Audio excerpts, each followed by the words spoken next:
thank you to the KDE Hub team for inviting me into the conference in general and some of the work we're doing on scaling.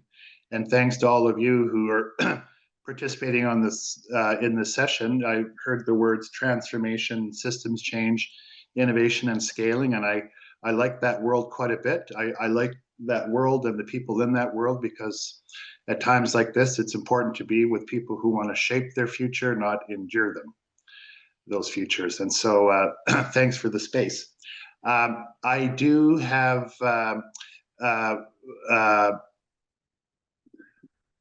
I do enjoy trying to come up with a theme for a talk like this. And while I'm not a content expert in mental health promotion, I'm conversant in it because I've done lots of things in my life. I'm really interested in this idea of how do we know if we're winning and what does success look like. And so what I'm going to do is I'll grab my screen and I'm going to speak for about 30 minutes on this. And we will have about 5 minutes to react to that. And the session actually begins with a quick note that my background is mostly trying to work. My background is working with people who really want to understand what winning looks like, how to get there, and how to know if we're making progress. And as you mentioned, Alice, that's a little bit of work overseas. Used to be the executive director of the Community Economic Development Network, which was about place-based economic development. We helped start the Tamarack Institute in 2001, and I left in 2011. And I've been doing evaluating social change efforts ever since. Strongly embedded, I think you mentioned it, Colleen, in this idea that we're trying to change complex adaptive systems. And so we have to think systemically, we have to work in participatory ways, and we often have to be experimental when we do that. And that really creates a rub with traditional evaluation, which is rooted in the world of plan the work, work the plan. And so in most of my professional life has been struggling with this tension about how to make evaluation the friend and the complement, not the enemy of innovation and change. And I began my work, I'm going to spend a couple minutes on this, where I deliberately show you this, and it's sort of frightening how accurate this poster is, because that's supposed to be me.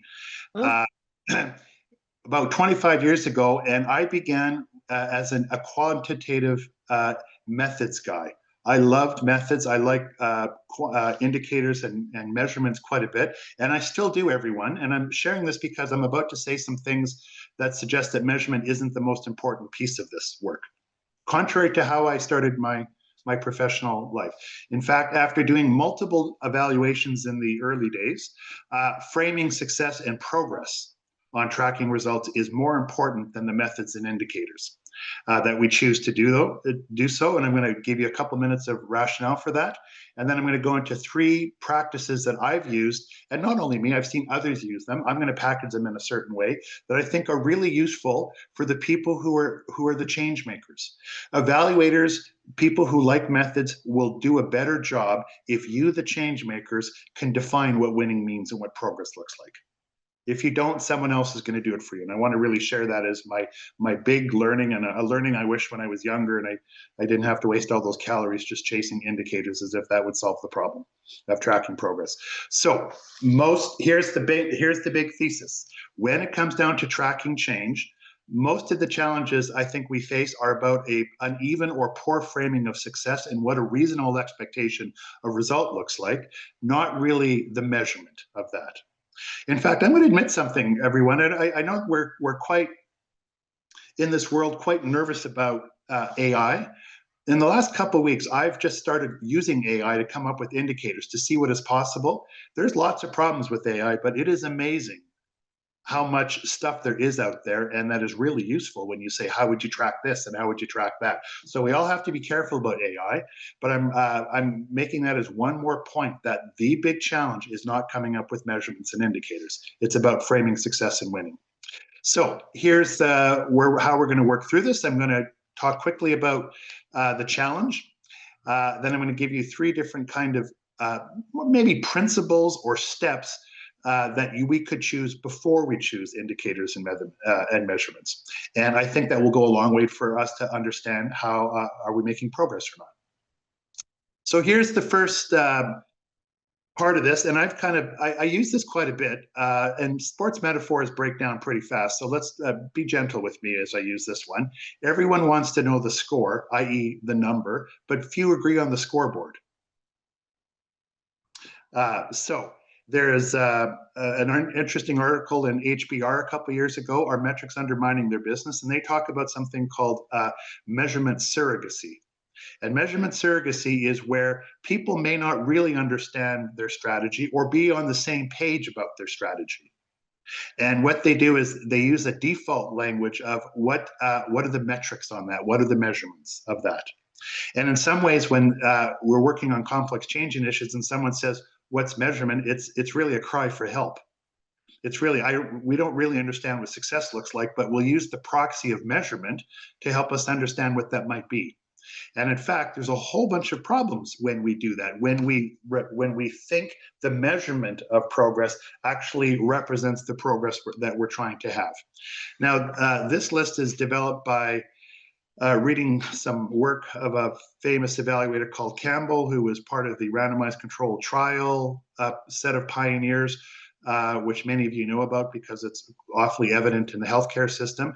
They talked about unintended consequences of just focusing on metrics, particularly without understanding outcomes or using qualitative work. And I'm not going to go through all of those, but I think any of you who've been around in the world can and done work in trying to track and understand change can really understand how these things might show up. Tunnel vision, you only focus on what is measured, measure what you treasure. You could focus on measurements on one part of dealing with the system, but create unintended consequences in other parts of the system.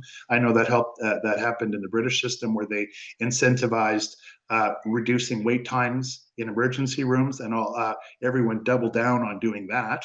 And all these other problems start to pop up in other parts of the hospital because we were focusing on measuring just one part of the system. Myopia, measurement fixation, misrepresentation, misinterpretation, gaming, ossification. I like that one. We have metrics that were good a long time ago, but they don't mean what we think they mean anymore, right? They haven't kept up to what's going on. This is not a session on all the bad things about metrics, because I love metrics. The big idea here is that if we don't understand the outcomes and what reasonable progress is, and we default to metrics as the way to get through that, we're actually going to be we'll really struggle. I don't have time to show you, but I do encourage you to watch Simon Sinek's piece on the finite versus infinite games. And it's a really interesting metaphor, I think, that I think is very applicable to health promotion in general and evaluation even more universally. And the point that Simon Sinek makes is the following. There's a difference between finite and infinite games. A finite game like Monopoly or hockey or anything that you could think about. We have a number of known players. The rules are fixed. You kind of know when you're winning or losing, right? The purpose is to win. And we've got tons of examples of that. Infinite games, where there's a lot of people in a space, some of whom we know and some of we don't know, each trying to achieve something slightly different, operating with different kinds of rules, and a different understanding of what winning means, and whose job it is to maybe try and make progress in a moment, but their work is to keep staying in the game and keep making progress. Health promotion is clearly an infinite game, isn't it? Right? There's projects that come and go, there's strategies that come and go, but you are into the long-term mission of trying to promote health and wellness in multiple different ways. Right? You're in this for the long term. And when you're in there, you have a lot of actors trying to achieve different things. You have a school board who's interested in health promotion, but they're also interested in health promotion as it relates to education, probably. And they're working within a system where maybe health promotion is a priority or not, and they're trying to work things. Now, they've got a different set of rules, and they're trying to achieve something different, but there's moments where health promotion and education have a synergy, and they can do something together. The long story short, some of this can be framed with a simple metaphor of Francis Ford Coppola's response to a question when he was asked many years ago, what's the difference between making a good movie and a bad movie? How do you know you're going to be making a good movie? And he says, well, you're never really sure that you're going to make a good movie, but the chances are much improved when everyone on the movie set is making the same movie. Lots of movies, people are making rom-coms or westerns, etc., and they're all tactically involved, and they all tactically might be excellent. But are we, in our change efforts, do we know what movie we're making? And it is our job to frame what the movie is and what progress looks like. So if we do not embrace this idea that there is no fixed and obvious way to win in our work, that it is a decision about what we collectively think is what winning looks like and what progress looks like, and we all may have different opinions on that. That won't go away. They're just inevitable. If we don't spend time doing this, others who understand the work less and maybe have more power will fill the vacuum in saying, this is what winning is, and this is what progress is, rather than us. We're far more likely to fall into this measurement surrogation trap, which is, let's not really talk about winning and progress, and let's just measure something, and hopefully this goes away, right? And we'll kick the can down the field and deal with it later, and might even adopt very simplistic and unhelpful ways of thinking about what progress is. Right? Something like, did we achieve a target? And that could be a whole other workshop. I love targets, but who's ever felt they've come up with the right target? Right? I mean, I don't know. So it's a good device to get people motivated, but I don't think it's a great criteria for success. So I'm going to stop here with this. I'm saying one more time, I love metrics, but metrics without framing progress and what winning is creates a vacuum that creates these kinds of problems. Okay, so I'm going to move on now. So here are the things I think we need to do pretty quickly. And I'm going to walk through them each with a couple of examples and just show you visually a representation of where they follow in terms of steps. And at the end, we'll give you some time to react to it. And treat this, everyone, as a provocation, not science or something I believe in at any cost. I have a philosopher who I like called Bertrand Russell. Some of you may know Bertrand Russell, but he's got a phrase that says, I'm not willing to die for my beliefs because I might be wrong. And I don't think I'm wrong on this, but I feel pretty confident enough to share it as a provocation. But we're in an exchange and a dialogue here. It may not hit you the same way that it's hit me. So let's just treat this as a little adventure to see if we kind of agree on this. Number one, framing success. So thanks to some work I'm doing with the KDE Hub, we understand that when we talk about scaling and innovation, there's lots of ways to think about what scaling means. It's a very big umbrella term. So Alison, Colleen, I can see you right now. If we were to have a discussion about what scaling is, we might go around once or twice and realize that we all agree on the term, but we have slightly different understandings of what it means for specific innovations in different contexts, right? And that would be good. We're scaring it out of the bush. We all agree on the general term, but we have different understandings of what that means. Now, there's lots of scaling frameworks, and I'm just going to give you a simple version, which focuses on different ways of understanding scaling out, right? Scaling out means working with the original innovation itself and trying to make it have bigger impact. Here's the patterns we've seen just in the project I'm working with KDE. Number one version of scaling is growing the original evaluation internally and scaling it in place. Let's say you're doing it in downtown Winnipeg and you're trying to do it in 3 or 4 or 5, 6 more neighborhoods in Winnipeg, right? Or you're working within an organization and you've got a great program and you want to triple the size. That is one type of scaling. And it's got its own understanding of what an outcome would mean, and you would have its own set of indicators that might be useful. These are archetypical. Number two, what if it's replication, the one that we're most familiar with, and that is to take this original model and replicate it with high fidelity in new contexts. Why would you want to do it with high fidelity? Well, some innovations are quite precious. They need to be organized in a way where you follow the recipe. And if you don't follow the recipe, you're not going to get the same outcomes. Right? We know some of those. This is the one we know most. Well, that would have its own set of outcomes and indicators. And the outcomes would be, how consistent is this implementation across new metals, new contexts, and what's the fidelity like? And therefore, and what might be some of the ripple effects. What about if we're using an adopt and adapt model? And that model would be, well, this is a pretty good model, but it's a little bit context sensitive, right? Unlike it's very precious about where it shows up, and different contexts mean it has to have different manifestations. So some of the principles And the core features might be the same, but you have to adapt it because downtown Winnipeg is very different than northern Quebec, is very different than Newfoundland, is very different than the lower mainland in BC. Right. And so that's a slightly different understanding of what winning looks like and outcomes. And finally, we've seen lots of different scaling options that really are about dissemination, open source kind of approaches to inform and inspire. And that might be a scaling process where you'd say, look, I don't have that much energy and resources to go out and do replication or adapting, but I can package my resources in such a way that they're accessible to others. And we will track the uptake of this process across multiple different sites. And you would use way different metrics and methods for that.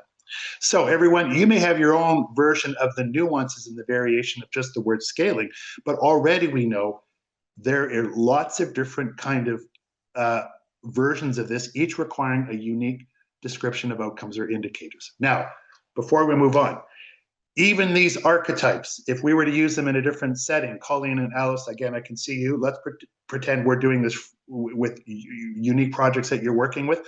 We would still have to customize it further. And it would still be, Alice, if you and I were in a session and you were saying, I like the replication model, but here's our program and here's how we have to adapt it. And I would push you as an evaluator. I'd go, why? Defend that case. And you'd say, because this is what's fair and appropriate in this context. You have to frame that. And if you don't, I will come in like a colonial guy and impose a measurement system that is not context sensitive. The innovators have to be the boss of framing. They have to be. And they have to defend why they frame things in a certain way. So what are options for framing success and progress? There is the theory of change, which I think is superior to the logic model, everyone. The logic model doesn't really help you understand what progress is, except in a very blunt and primitive way, right? It gives you kind of impulsively, impressionistically, some things to watch for, but it's in a formula that might be too linear and tight to really show what scaling looks like. If you use the logic model, Alice and Colleen, to talk about these four things, it would not capture the nuances of these different ways of going, these different strategies about going about scaling. So logic model, if you have to, but if you can, you can use theory of change, developmental rubrics, contribution stories, innovation portfolios, and systems change markers, to touch on a few. So everyone, feel free and confident that you are the boss of framing and that you have multiple ways to do that framing. And if you do that framing, you're going to have a way easier time working with people who fund you and those who are supposed to assist with the evaluation. So that's number one. I'm going to keep going with a couple of other examples and then move on to the next two. For anyone doing policy change, this is such an excellent resource, Pathways for Change, 10 Theories to Inform Policy and Advocacy Efforts. And it's the same theme that we touched on earlier. Policy change is a big umbrella, but what if you're using a power politics approach, right? Where you're working directly with decision makers and you're trying to get in there with civil servants and politicians who make the most influence. Well, that's one different pathway with its own understanding of what winning means and what progress looks like.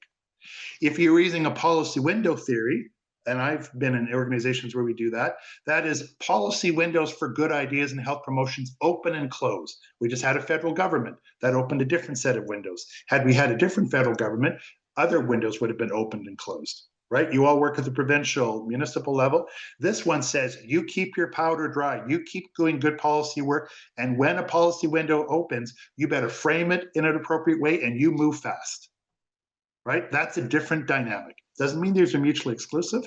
There's also coalition theory of change. Lots of groups can only make change if they work in coalitions with diverse actors, and that has its own dynamic, right? It's like a different game. How many, I can't see any people throwing their hands up, but if you've worked in a coalition, you know it's got a different dynamic. It literally is a different game, in air quotes. So feel there's lots of ways to talk about this. You are the boss of framing. So frame success and the pathway to get there, that's the innovator's job. I'm going to go relatively quickly through the next two because I think I'm constrained for time. The next one is somewhat new for me and as a step, and I think it's quite clumsy to do, but it doesn't mean that we shouldn't try and do it. And that's to establish realistic expectations. So we might say, here's what we're trying to scale. We might say, here's what our policy strategy is. But what's realistic to expect in the time and energy and the capacity that we have?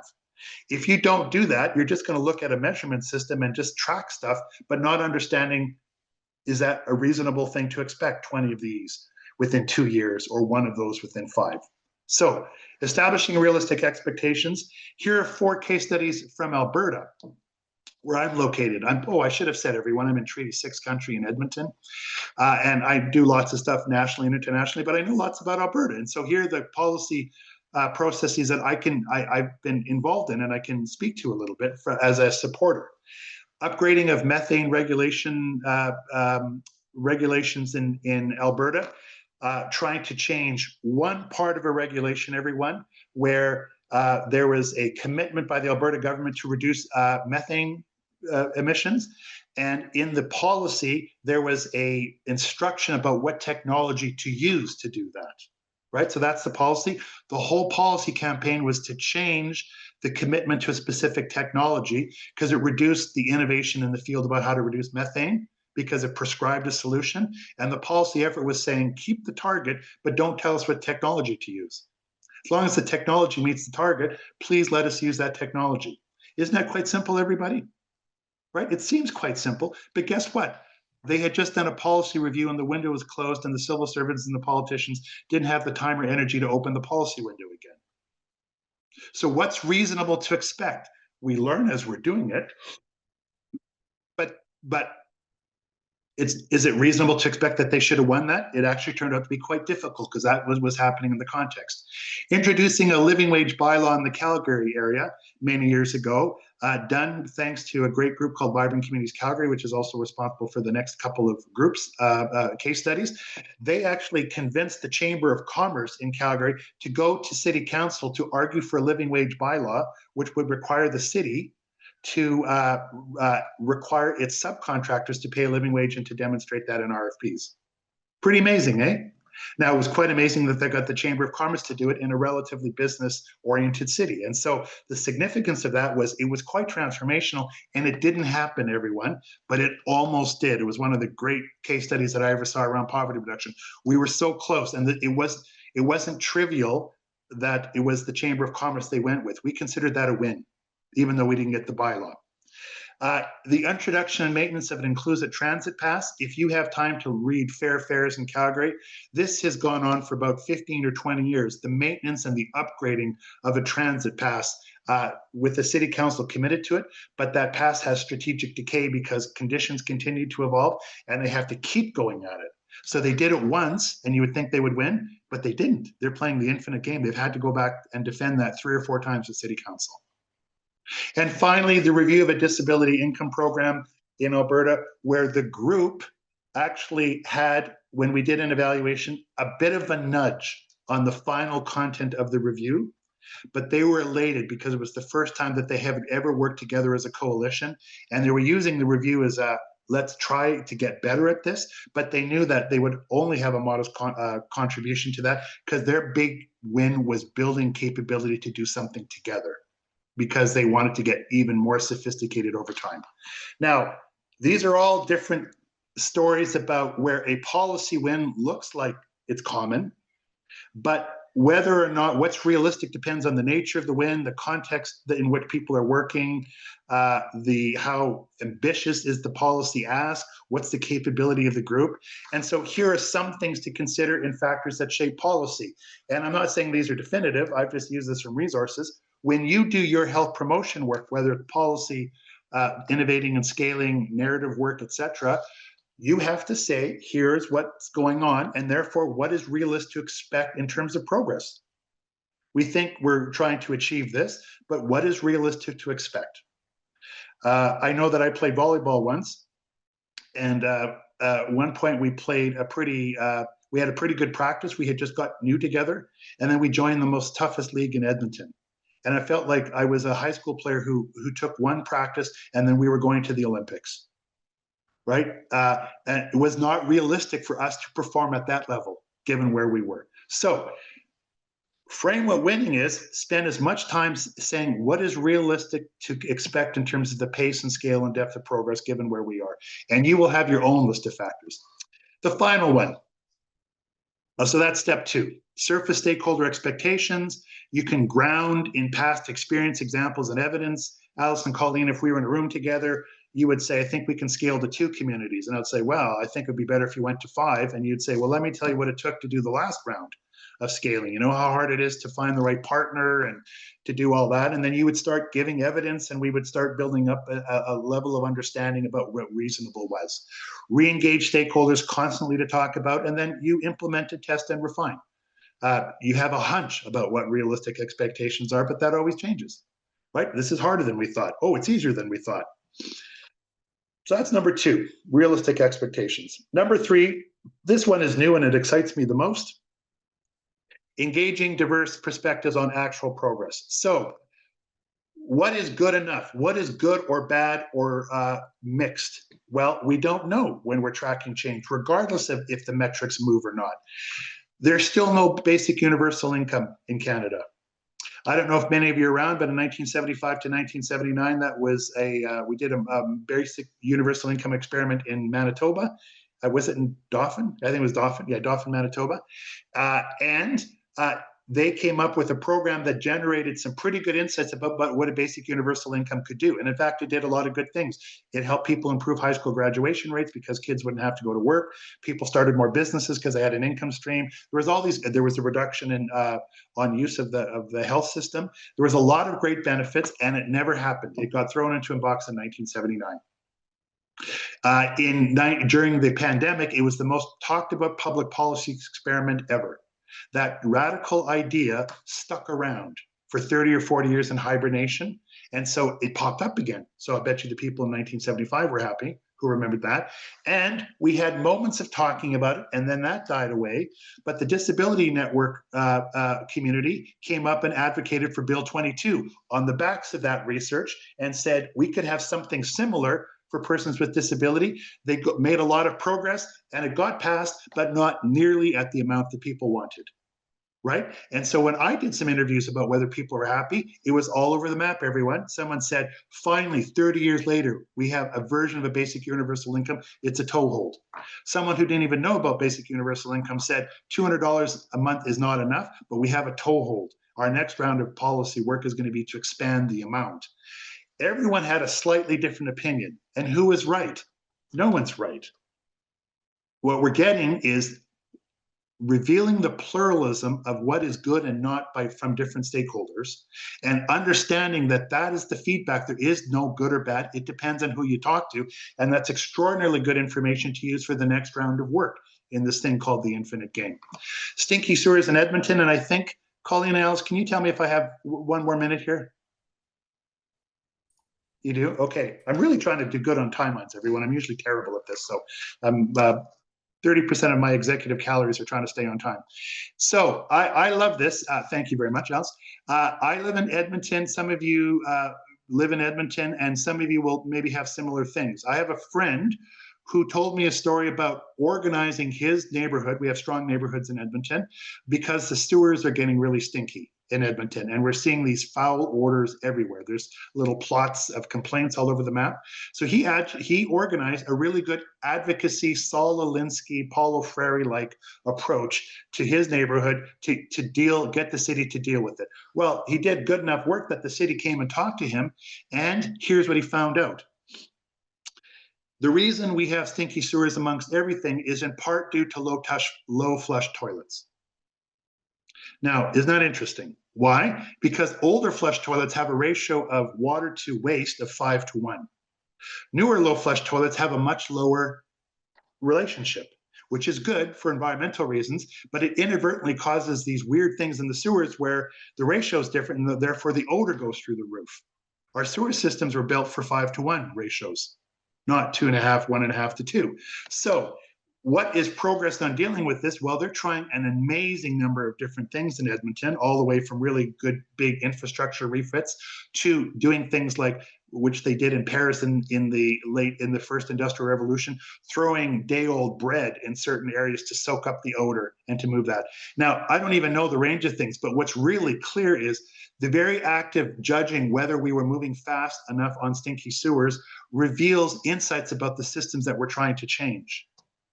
Right? And if you're dealing with a complex issue, you can't guarantee outcomes, progress. You can guarantee learning. So the act of judging whether this is fast enough or big enough progress is an excuse to hear from different stakeholders about what they think and to gain new understanding of the thing that we're trying to change. So this idea of judging in a participatory way, rather than coming up with some simplistic understanding of did we win or not, is really quite important. It surfaces different definitions of what people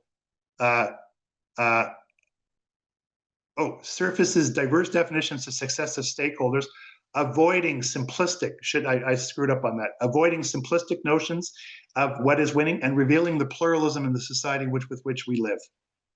It centers equity, legitimacy, and reflection, not just power or metrics, helps beyond simplistic, power-centric notions of accountability, right? Your accountability to me. No, we've got accountability to multiple actors in this change initiative, and it really does enable adaptive learning. So that's the case for pluralism in judging through diverse perspectives. There's lots of ways of doing participatory assessment, everyone, and I'm working on some stuff, and I think there's even more than this, but I've given you a good 6 to 8 here just to wet your whistle a little bit and saying we're not doing this from scratch. We know how to do this. Right? The one I shared with you is sort of a version of participatory sense making. So, everyone, that is number 3. Assess actual progress with stakeholders as if you want to know if it's good enough. You're going to get a wild range of feedback, and that's rich. And our job is to make sense of that and feed it back into the system for the next round of strategy making. So I think I'm doing really good for time. That's my plug, everyone.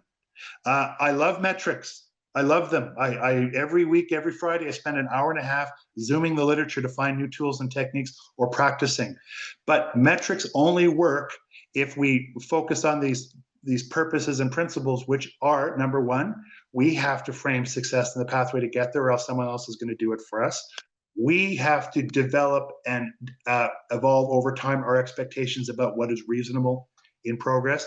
And we should not assume that we know what final success is, what winning is in an abstract way. It is really a function of letting diverse stakeholders tell you what they think and why.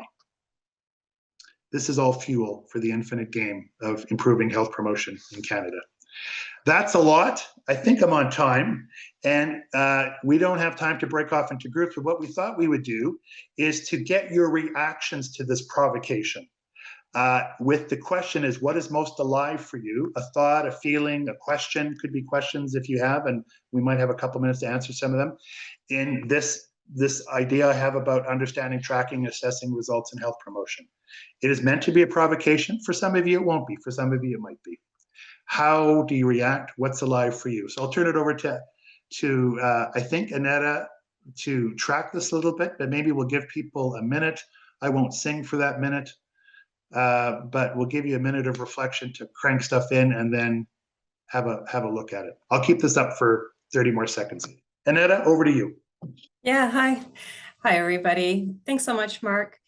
We have about a minute or two to take audience reflections. If you have any questions, feel free to raise your hand or just drop a message into chat.